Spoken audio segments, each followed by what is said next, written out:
Welcome back, everybody. We are starting chapter 2 today. Someone emailed me about, I don't see any chapter 2 notes up yet. I don't remember who it was. I'm like, what the fuck? First off, there are chapter 2 notes. If you scroll down from like the previous time I taught this, we haven't got them yet in here. So we're looking at 2.1 is on tangent lines and rates of change.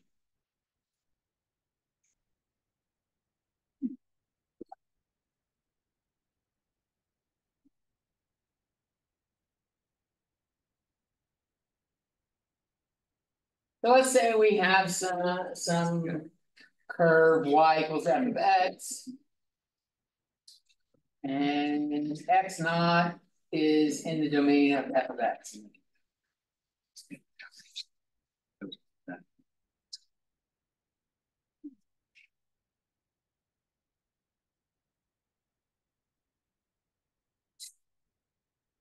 The tangent line to the curve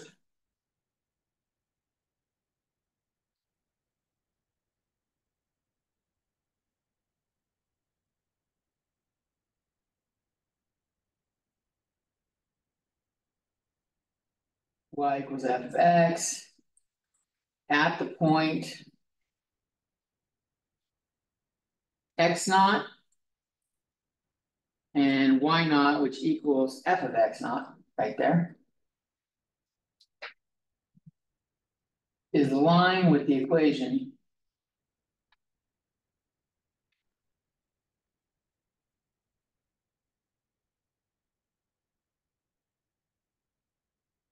y minus y naught equals m tangent times x minus x naught. And y naught here is f of x naught. And I'm going to even replace y with f of x. Y is f of x. So we got f of x minus f of x naught equals m tangent times x minus x naught.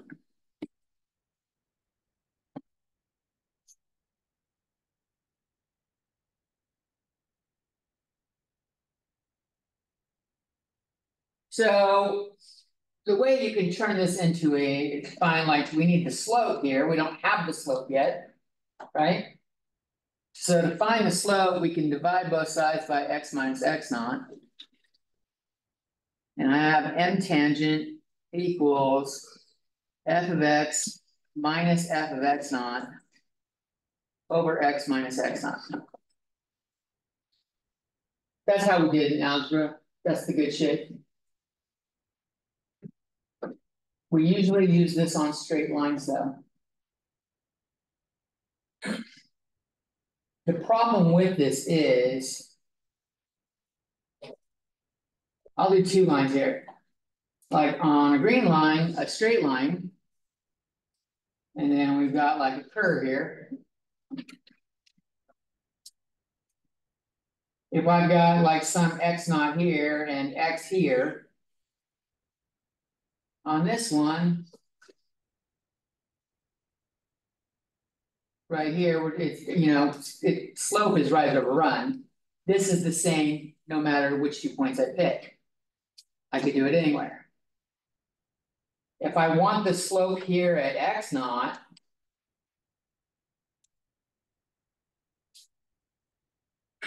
well, if I pick here, I have a slope like that. Let's say that's x1. Let's say x2 is over here. x2, my slope would be like that. I'm getting all sorts of different slopes here, right? So the curve is making it so we can't just pick 2 points willy-nilly. In fact, we can't pick 2 points because this could be changing really quickly. So what we're going to do is we need to do, like, you'll notice if I keep picking points closer to this, eventually, when I'm like really close to it, I have the tangent line. A tangent line only touches the graph once. So tangent lines only touch once.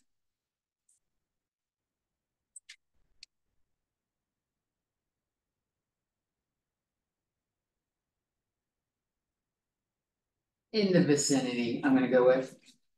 Like if it's a curve, it's more likely gonna cross again. All those other lines I had right here, all the other lines are called secant lines.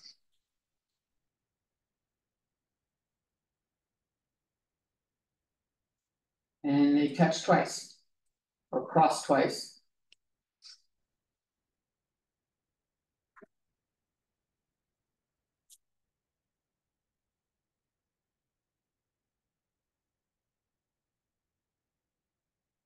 So our equation for the slope here isn't good enough because we don't know what it is.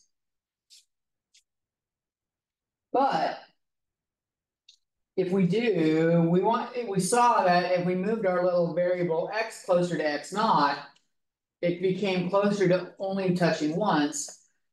We learned how to do shit like that. That's called taking the limit. So we're gonna do the limit as x goes to x naught.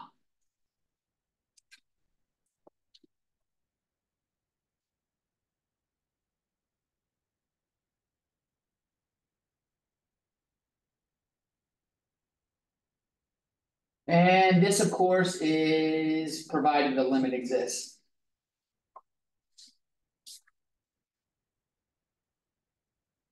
So clearly some manipulation is going to need to be done because you'll notice plugging in x naught into this vague description, we got f of x naught minus f of x naught over x naught minus x naught is 0 over 0. So some manipulation hopefully fixes problems there, as we'll see.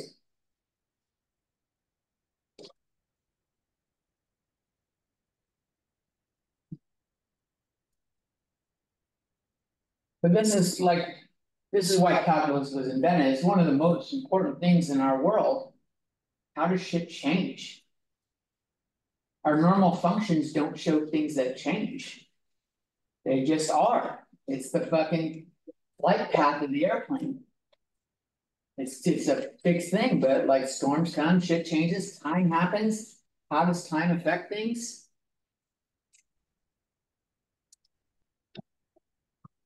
So we got two ways we can do that. I'm going to rewrite that m tangent here. M tangent, we can treat it as the limit as x goes to x naught of f of x minus f of x naught over x minus x naught. And there's also another form that I think is a lot easier to use. It's the limit as h naught goes to 0 of f of x plus h minus f of x over h.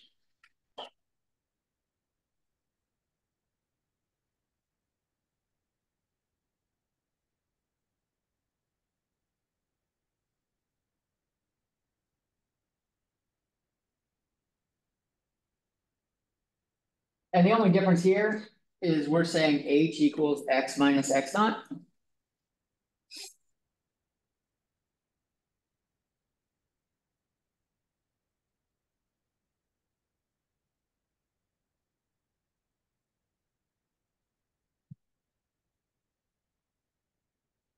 Is h approaching 0 or? I want to put x naught there, f of x naught there, minus f of x naught. There you go. Jumps under the limit? H is approaching 0, yeah. That's what I thought, but. If you add x naught to both sides, we have h plus x naught equals x. So like we're replacing, this becomes h, and f of x becomes, we plug in the x, we get f of x naught plus h.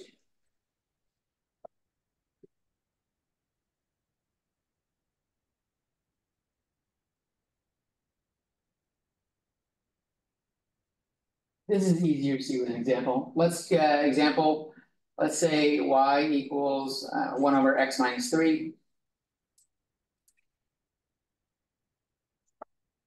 Pictorially, that has an asymptote at 3 and does some shit like this.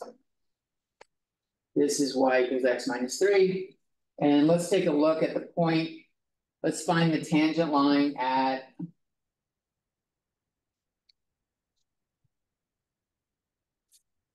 at 5, 1/2.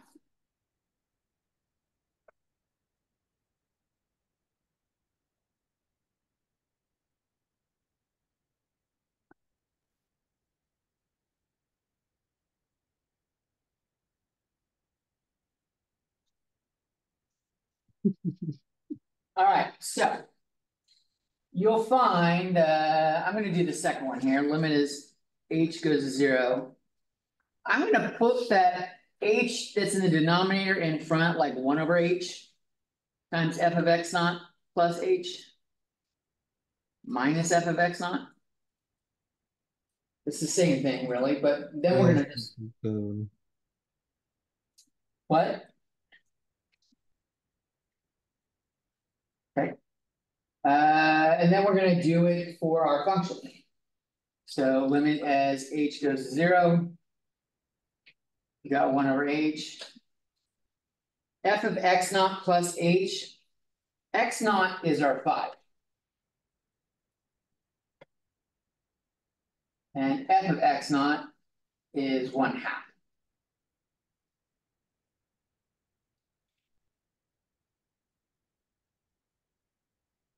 So I'm going to just rewrite this with the x naught plus h in it first. This is doing x naught plus h minus 3 on bottom here. And this is doing 1 over x naught minus 3. Just to make it clear where everything's coming from. That is what f of x naught plus h is and what f of x naught is. And then I'll plug in what we have.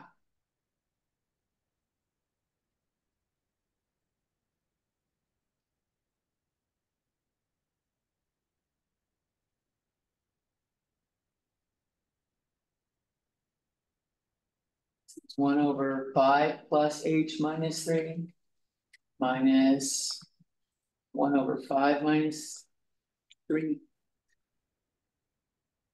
We already knew this was going to be 1/2 because we already saw that. We know that's 1/2.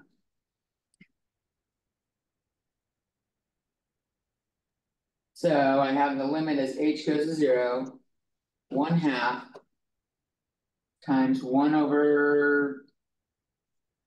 If I do 5 minus 3, I have 2. So this is like h plus 2 here, minus 1/2.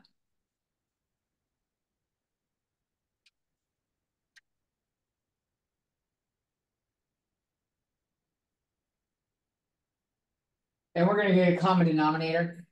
So I'll multiply this one by 2 over 2. I'll multiply this one by h plus 2 over h plus 2. That should not be a 2 up front, that should be an h. Sorry. Limit as h goes to 0 of 1 over h. I got 2 over 2 times h plus 2. And our other one will have the same denominator, so then we have minus h plus 2.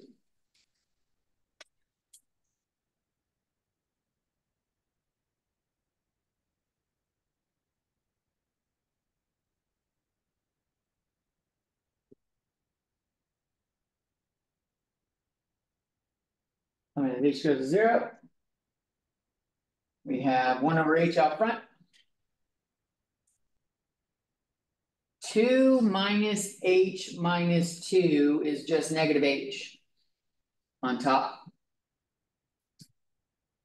And I'll leave the bottom like that.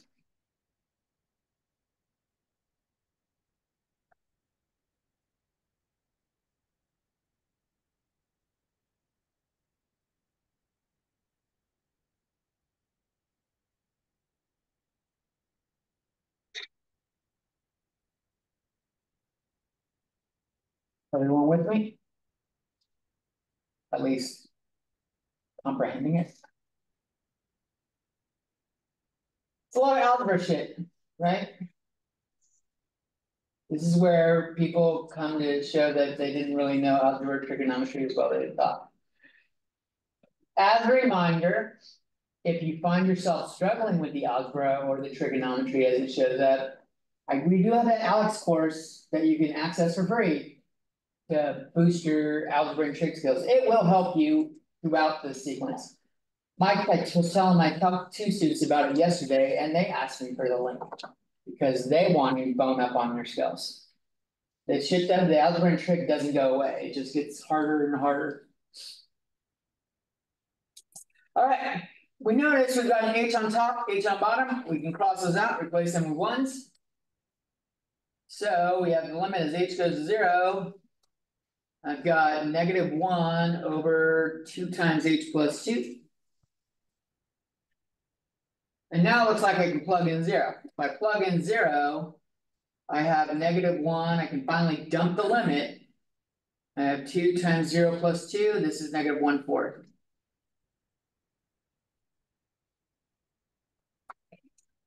That is M tangent.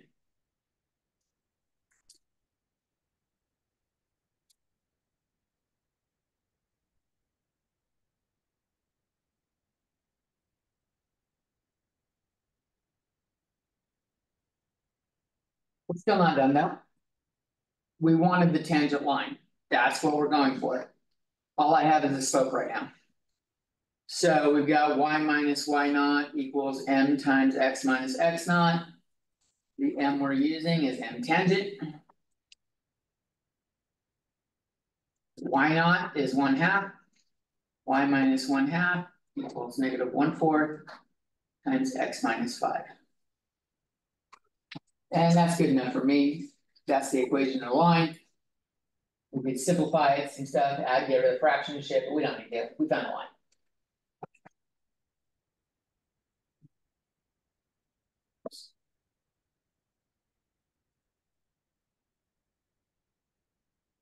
So this is that line that just touches once right there. That's the tangent line. Just kisses it. Gives it a little quick peck.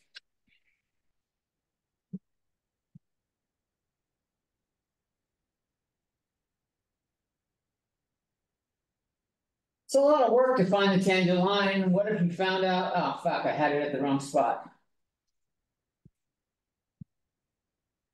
You're like, oh shit, now I gotta do it somewhere else.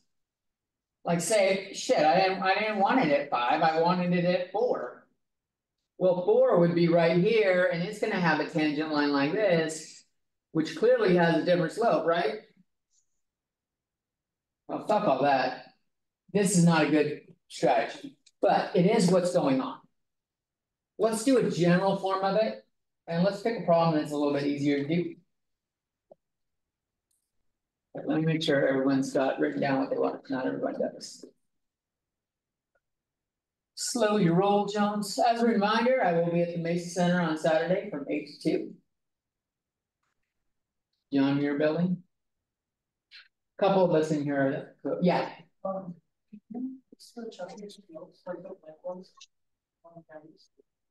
Is that what you were asking about? Yes. Do I not have that up there?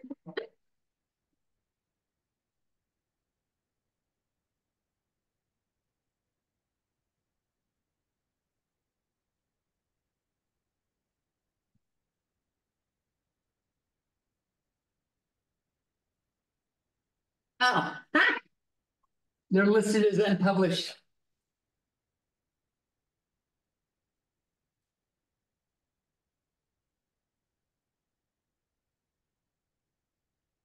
There you go. I wish you had said that fucking 20 minutes ago if you're writing on them. On a tablet. I even made a comment about it. I thought you were talking about like lecture notes, like this part.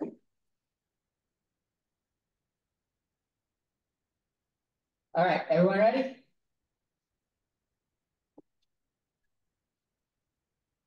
This is literally only the first half of the first page, so you haven't like followed me on much on that part. Well, they're there. So let's do let's find a formula for the slope. rather than doing for an individual point, let's find the formula for a slope.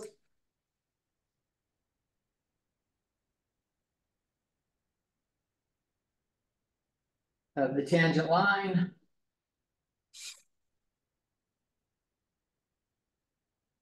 To the curve.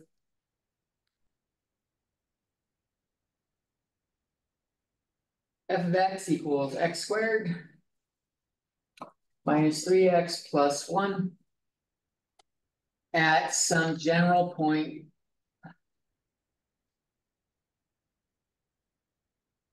x equals x naught. And then we'll use it to find the equation of the tangent line.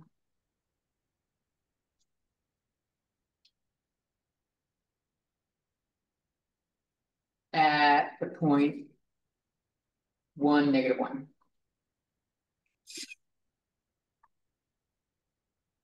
And no, you don't need the plus. I just accidentally wrote minus first. And so like the only way to really get rid of a minus is to try to make it positive.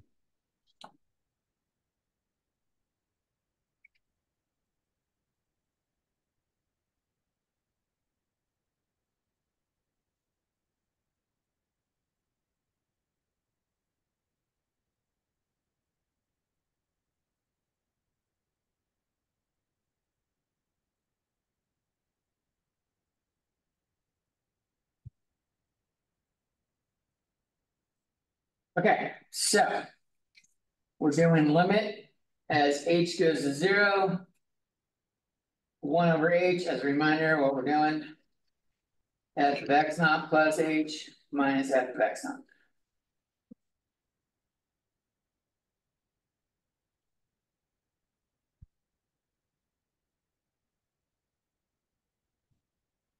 Us on this function here. Everywhere we see x, we're plugging in x naught plus h. So this is x naught plus h squared minus 3 times x naught plus h plus 1. That is f of x naught plus h. Then we have minus. And since there's a bunch of terms in f of x, I'm going to just put it in parentheses. We're doing x naught now. So x naught squared minus 3x naught plus 1.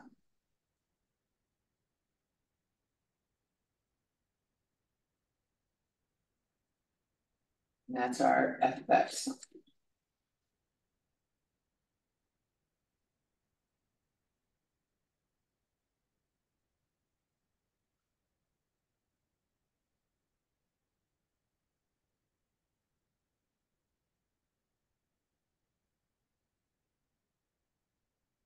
As a reminder, that means x naught plus h times x naught plus h.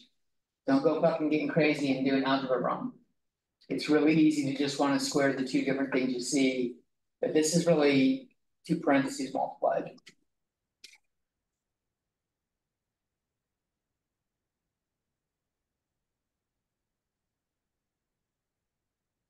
We have x naught squared plus 2hx naught plus h squared minus 3x naught minus 3h plus 1. And then I'll distribute the minuses here, minus x naught squared plus 3x naught minus 1.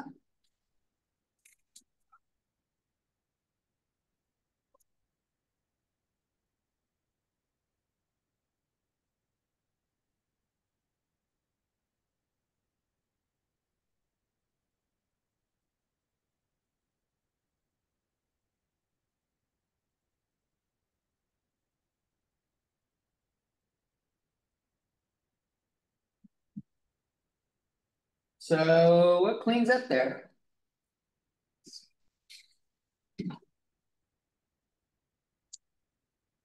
Looks like we have x naught squared minus an x naught squared. Those are going to cancel out.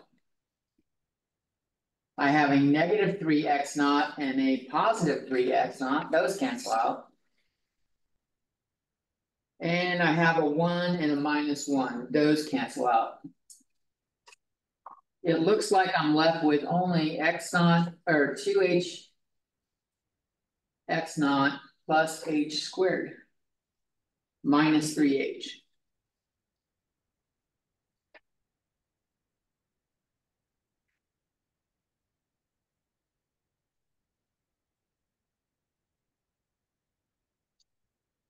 This should happen every time. F of x0 should go away.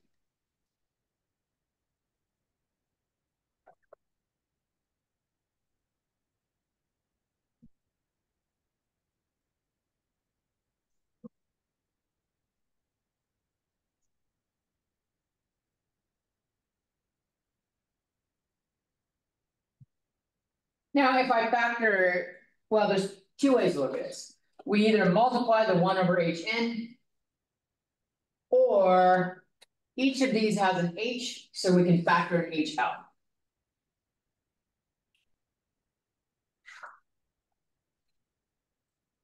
I'm going to factor the h out. I've got an h times 2x0 plus h minus 3.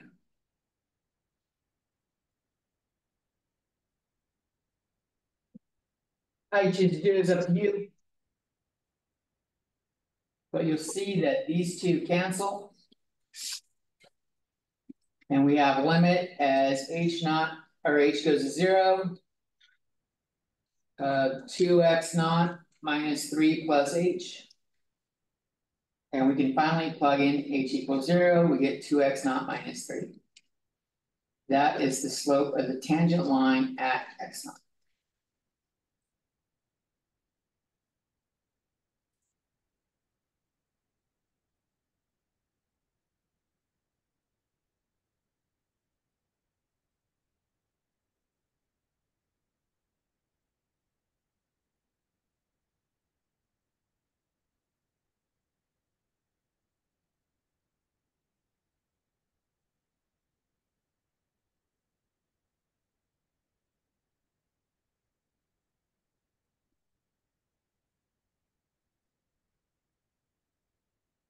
Then we want to find it at 1, -1.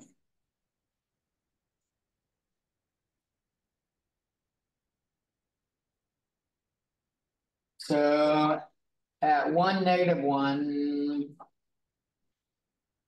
m tangent is 2 times 1 minus 3 is -1.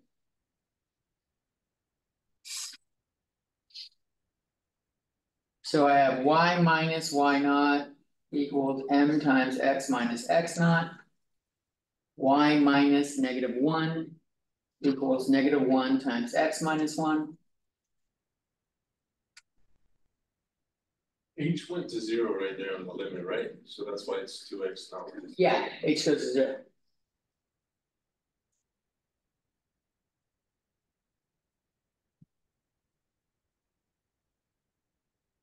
This becomes y plus 1 equals -x plus 1. Subtract 1 from both sides, we just get y equals -x.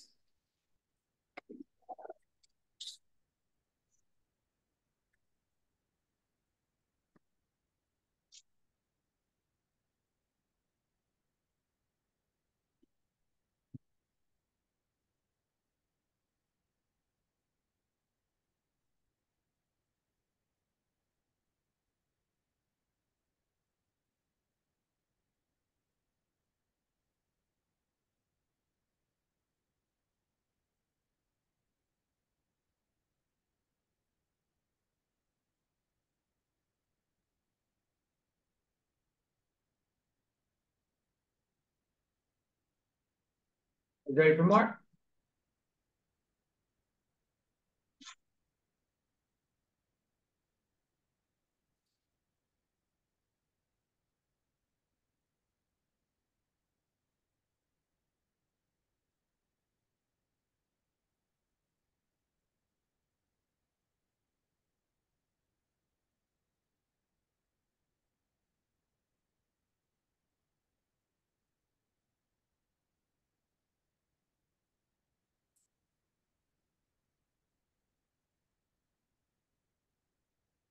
So, yeah, That one, so y equals negative x should be the line. yeah, that was the tangent line at x equals 1. Or the 0.1, -1. Alright, next thing that's kind of related to this is velocity. Velocity is speed with direction.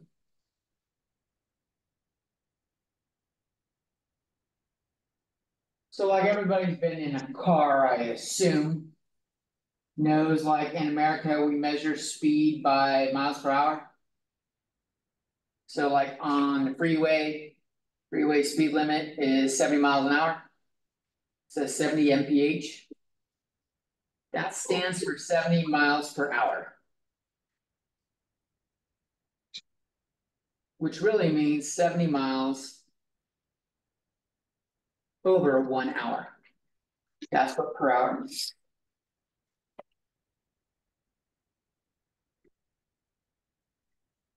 So like in 2 hours, how far have we gone? 140. We've gone 140 miles, right?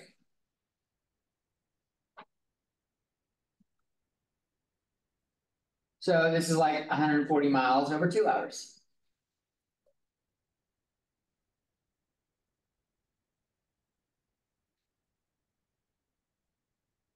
This is a change in our position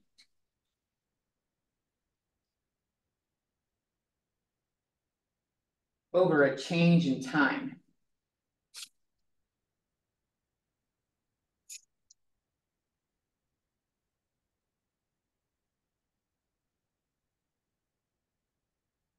And if you know physics, velocity equals distance over time.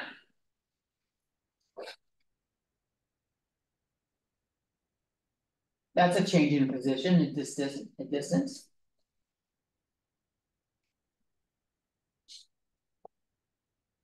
We can also use the word displacement.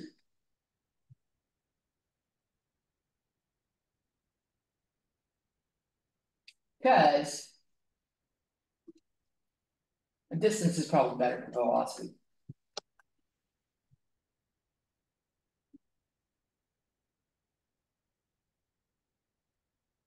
So let's say our velocity, or let's say our position is a function. We just did the freeway thing because to give you an example of something everyone knows. Our position is s equals some function of time.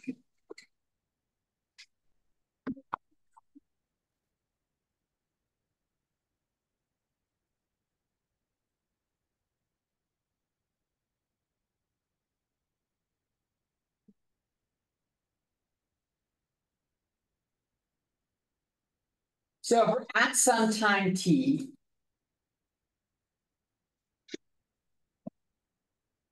and we add delta t more time,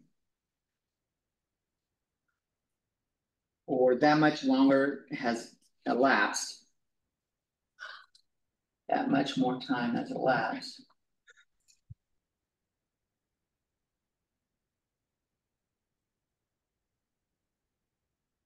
We would be at something like t plus delta t, without having known what the numbers are.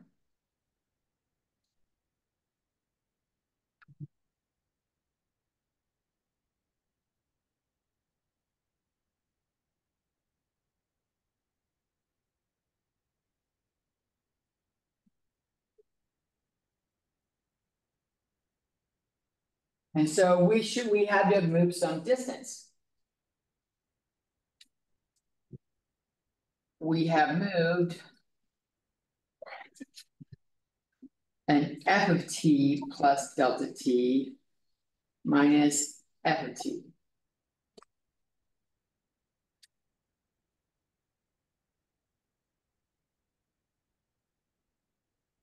Distance is always a subtraction thing.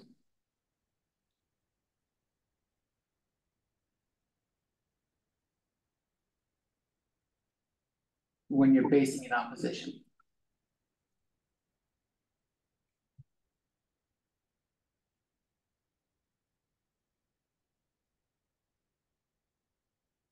Anybody that knows football knows this.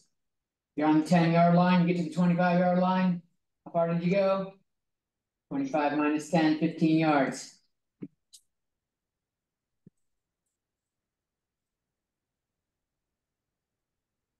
All football fans know a little bit about math, whether they like to admit it or not.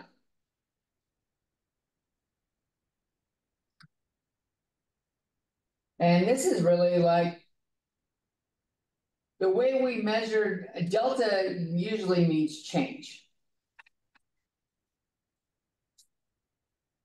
So this was like how much our delta t was, how much time has changed.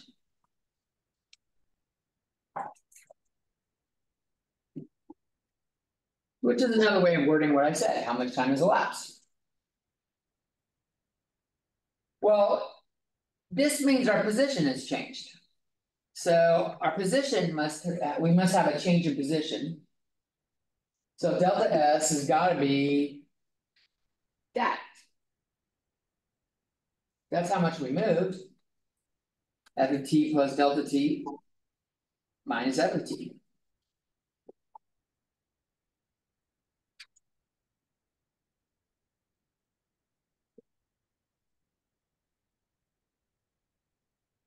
And if we want to look at like the average velocity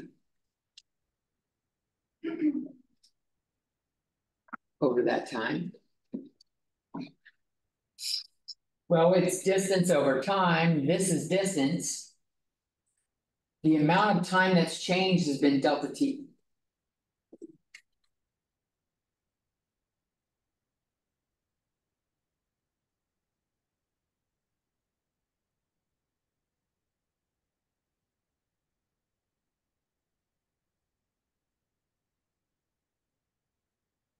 Now you'll notice if h equals delta t, all of a sudden delta s over delta t is f of t plus h minus f of t over h. And we're starting to see something we've seen.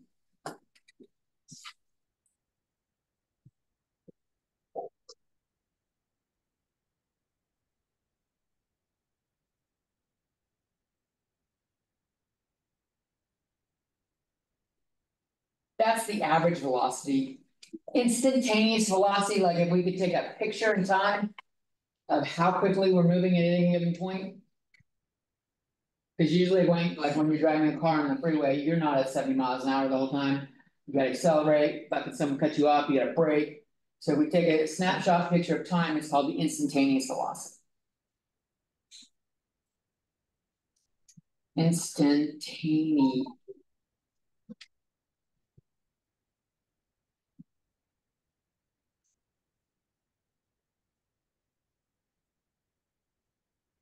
Why do we wait so for it on the right side or the left side, right?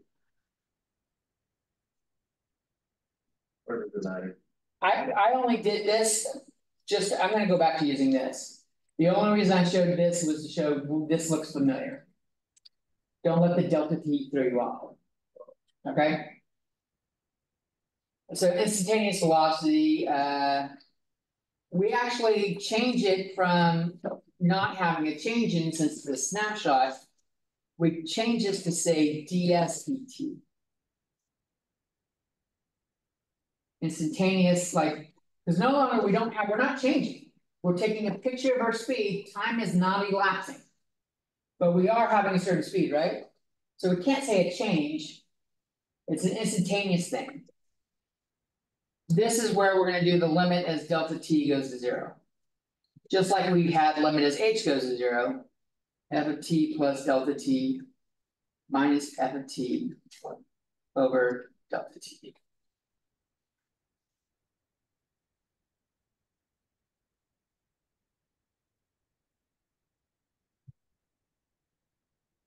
And ds dt has another word or another description. It is the derivative of position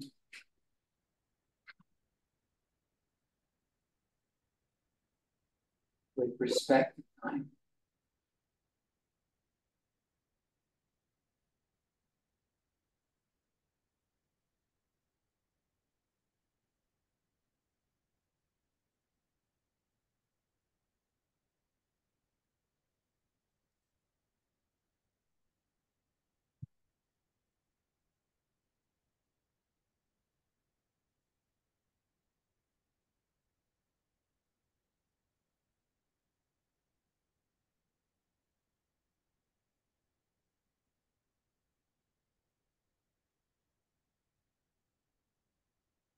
So we got speed, which is really just like the absolute value of velocity.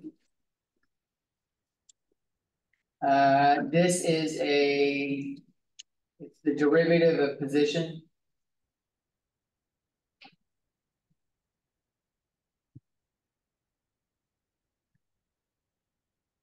With respect to, usually gets abbreviated to WRT. With respect to. So WRT time. That'll save you some writing. You get tired of writing with respect to.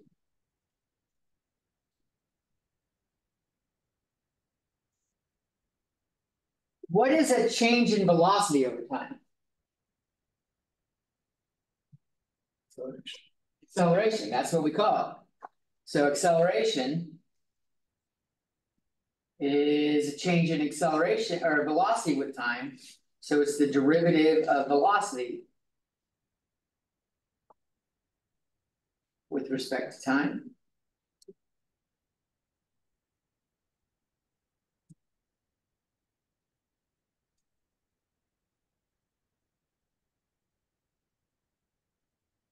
Does anyone know what a change in acceleration is called? Picture you're fucking driving down the road and you have to fucking slam on your brakes because there's a car accident ahead of you. What does it feel like? Fucking head, like fucking whips forward. We call it jerk. We would use the word whiplash in a car, but that's just in a car. We call it the jerk. Jerk is because your head jerks about. Derivative of acceleration.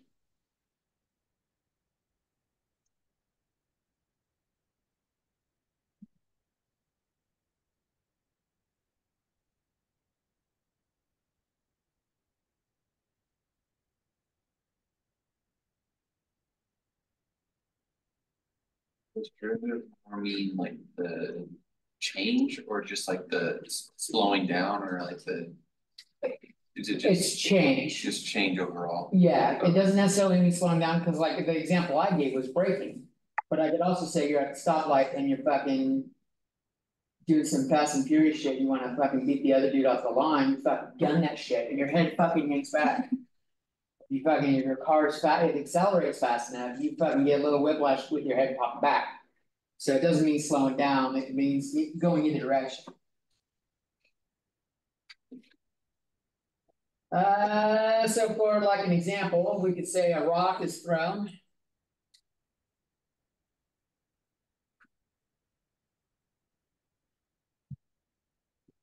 Upward from the moon.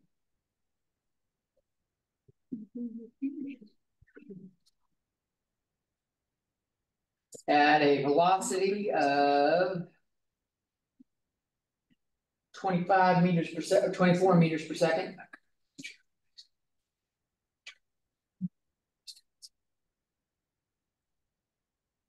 Reaching a height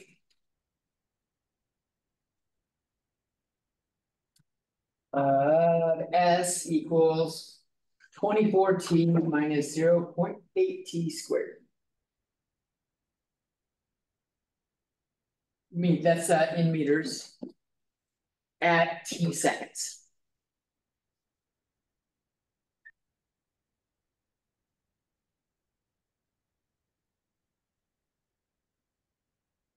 What is the instantaneous velocity at t equals 2?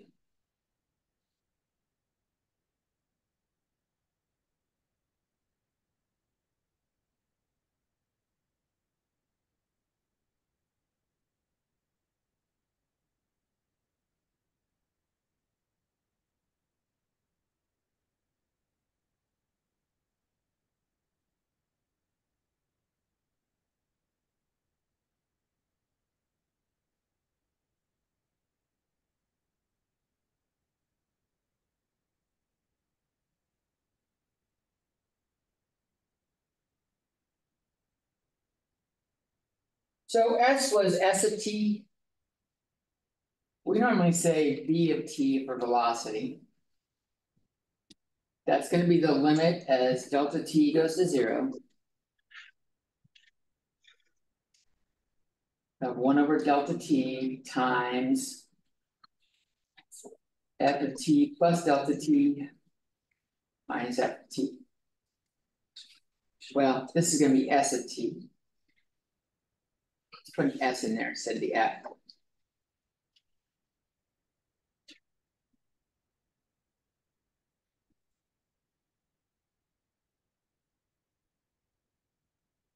Limit as delta t goes to 0, 1 over delta t. I have 24 times t plus delta t minus 0.8 t plus delta t squared. That's my s of t plus delta t. And then minus s of t is just subtracting the function we started with. Minus 24t minus 0.8 t squared. And you should use parentheses for that because that minus sign does need to distribute.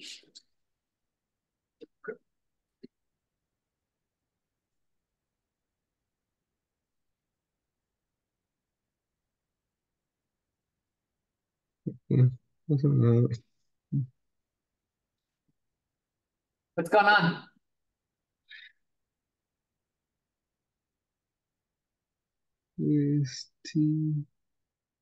How about I mute this way? Since I don't think he's talking to us, I think he's just talking out loud to himself. He doesn't realize his mic's on. Oh, I wasn't muted. Yeah, I thought I just muted you. I was talking. You're good. Just put a cool cloth on your head and everything will be all right. All right, so what do we have here? Delta t goes to 0. I got 1 over delta t. This is, I do some distributing, 24t plus 24 delta t. This, before the 0.8, is t squared plus 2t delta t plus delta t squared. That's before the 0.8. So minus 0.8 t squared minus 0.8 times 2 would be 1.6 t delta t minus 0.8 t squared. And then I've got minus 24t plus 0.8 t squared when I distribute the minus there.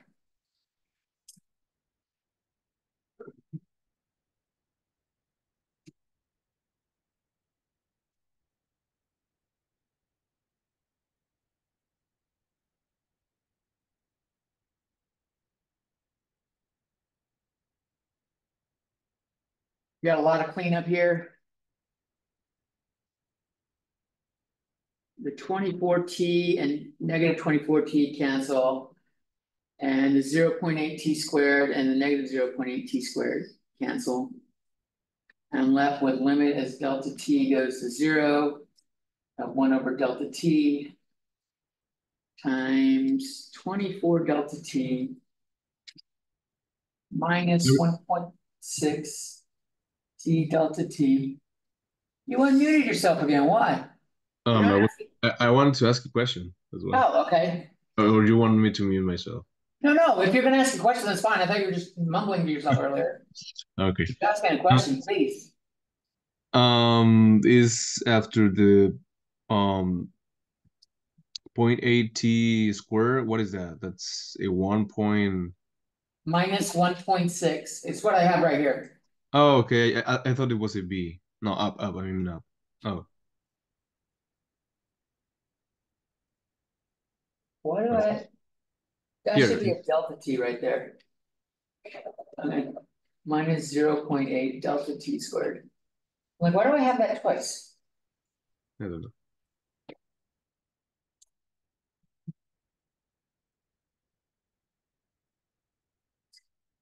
Probably best to have that parentheses. Where did the minus, oh, that's a 1.6, that's a huge graph. Yeah, the 1.6, the first 1.6, I didn't know that was a 1.6.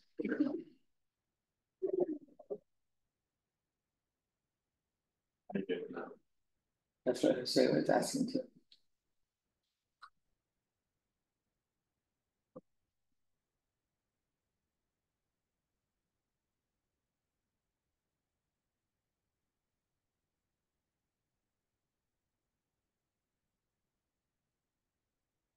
Rather than factoring out the delta t, this time I'll just multiply it in. You're really just dividing everything in there by delta t. We have 24 minus 1.6 t minus 0.8 delta t.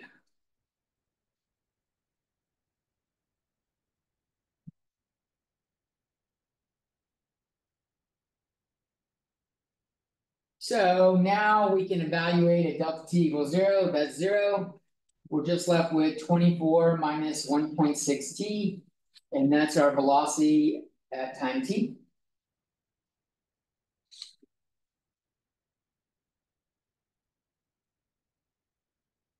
And we wanted it at 2 seconds. So v of t equals 2. 24 minus 1.6 times 2 is 20.8. And this was in meters per second.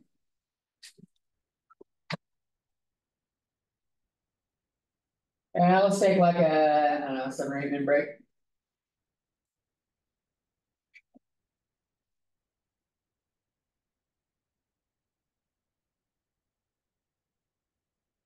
Pauses.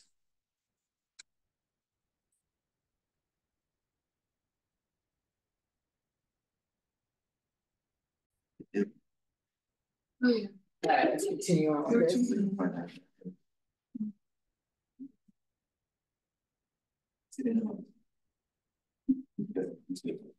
So like in general, like rates of change are used in a lot of fields. We do it with world data like the population, change of population size. This is still 2.1. Yep. Okay.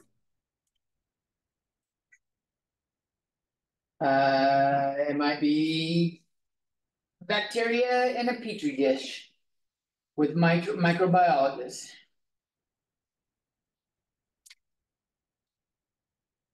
It might be an economist looking at how production costs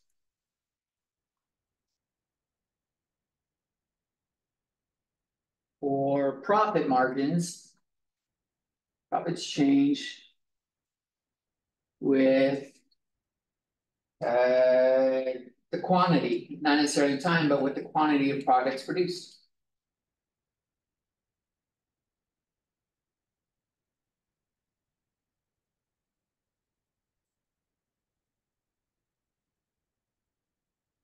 It might be engineers on how a substance expands with heat.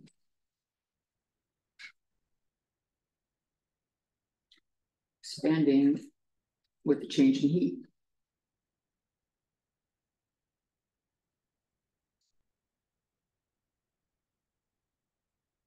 You know, like cracks in the lines, the grooves in the sidewalks, they're there to compensate for changes in heat. As cement heats up, it expands, and so it gives it a little groove to expand a little bit. That's just why it's there. And that's why we get cracks when like it's not done well. The sidewalks crack.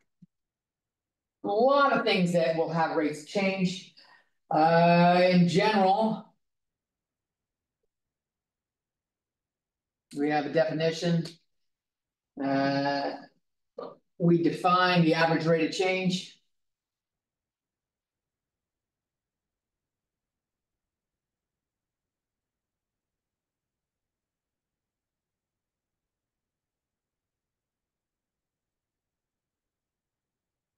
Of y equals f of x with respect to x.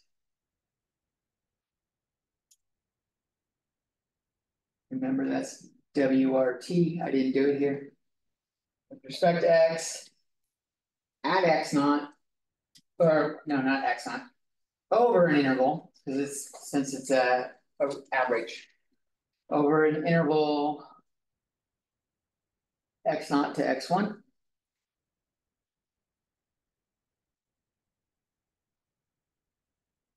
Average rate of change is f of x1 minus f of x naught over x1 minus x naught.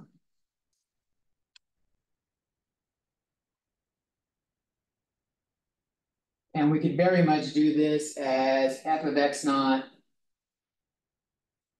plus h minus f of x naught over h if we say h equals x1 minus x naught.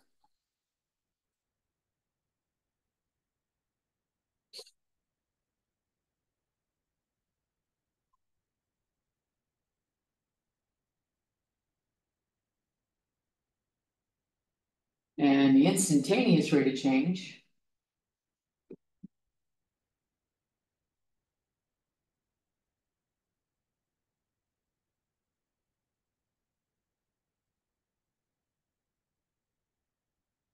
again of y with respect to t, or not t, but with x.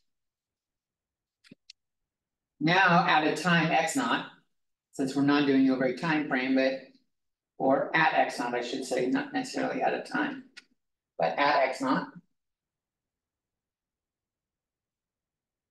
Our instant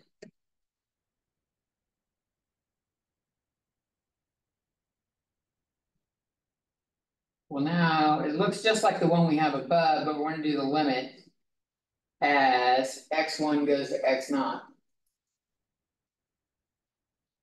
F of x1 minus f of x naught,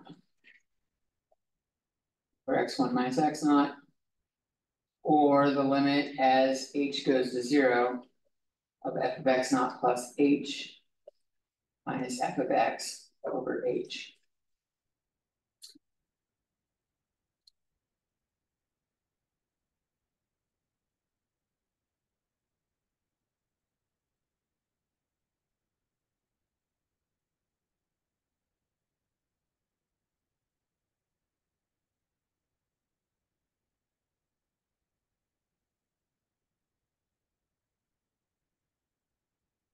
And in general, the units for this rate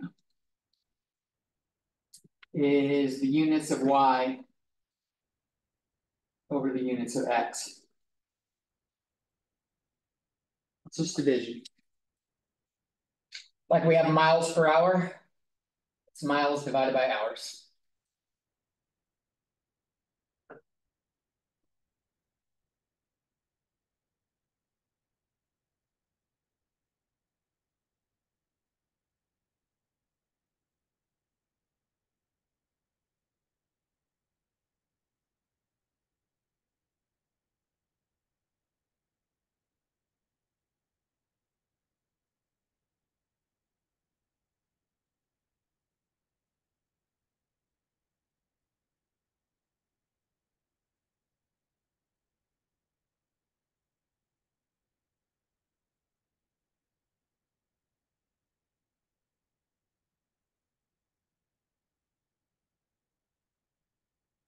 We often indicate this as this change is often indicated. We don't want to use f of x anymore, but we did have a function. Like when we had b of t, if we want to make it in terms of s, we had b of t. How can I say this in terms of s? Well, we give it an apostrophe. So we call this prime. So this is s prime. Sign apostrophe.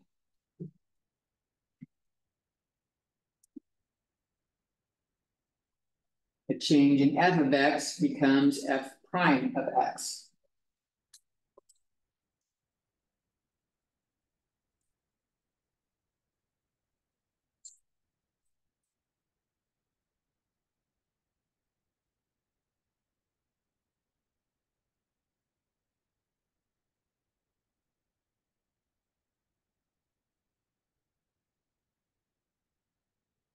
And I am gonna add up here on this instantaneous rate of change definition. Assuming the limit exists.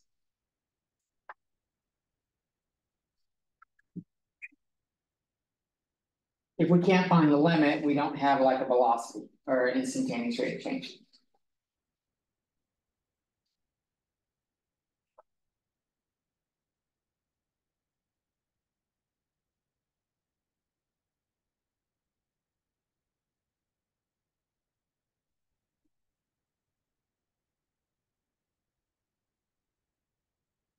You ready for more? I'm gonna add a little bit more, just a little bit more example. Let's say the cost of producing X ounces of gold.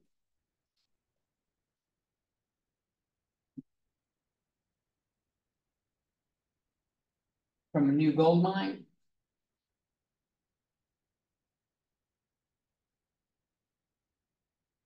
Is C, that's what we're gonna call it, but that equals F of X dollars. So C is our cost.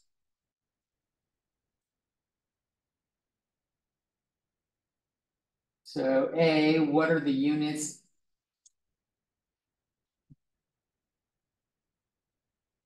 Of the rate of change.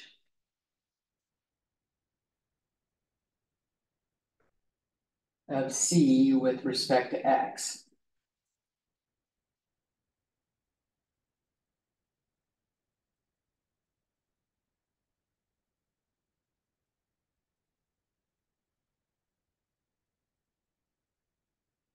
And let's throw in another one. What does F prime of 800 equals 17 mean?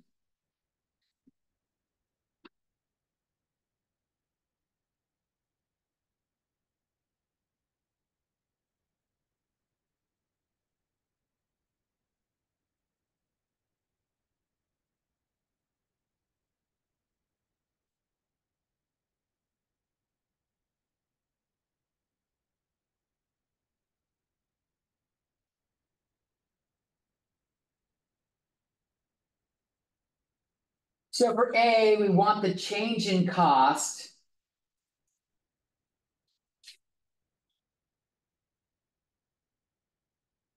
Over a change in X, which is.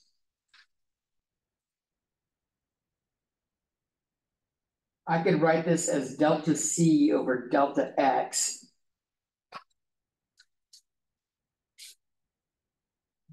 Well, C was in dollars. C equals F of X dollars, and X was in ounces of gold. So it's dollar per ounce.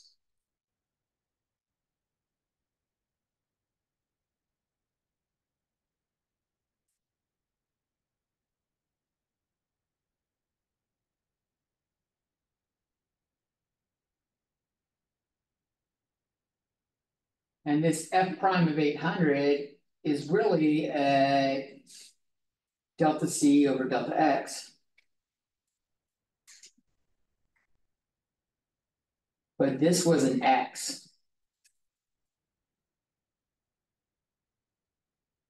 And we're saying that equals 17.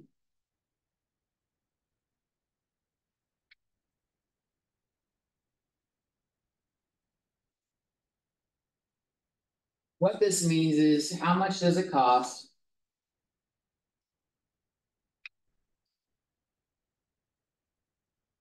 to produce one more ounce of gold, since it's dollars per ounce, one more ounce of gold.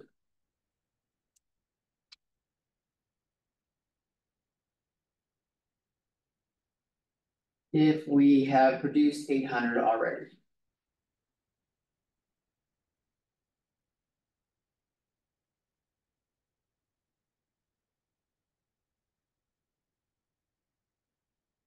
It's $17.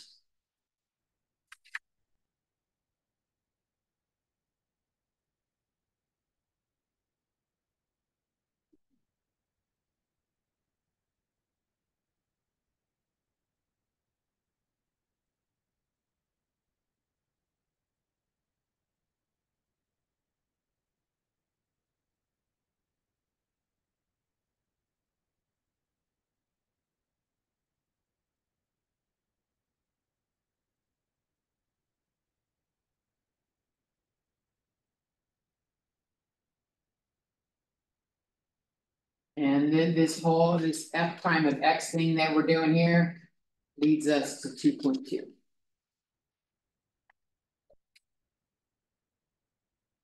So when you're done running this, we will start 2.2.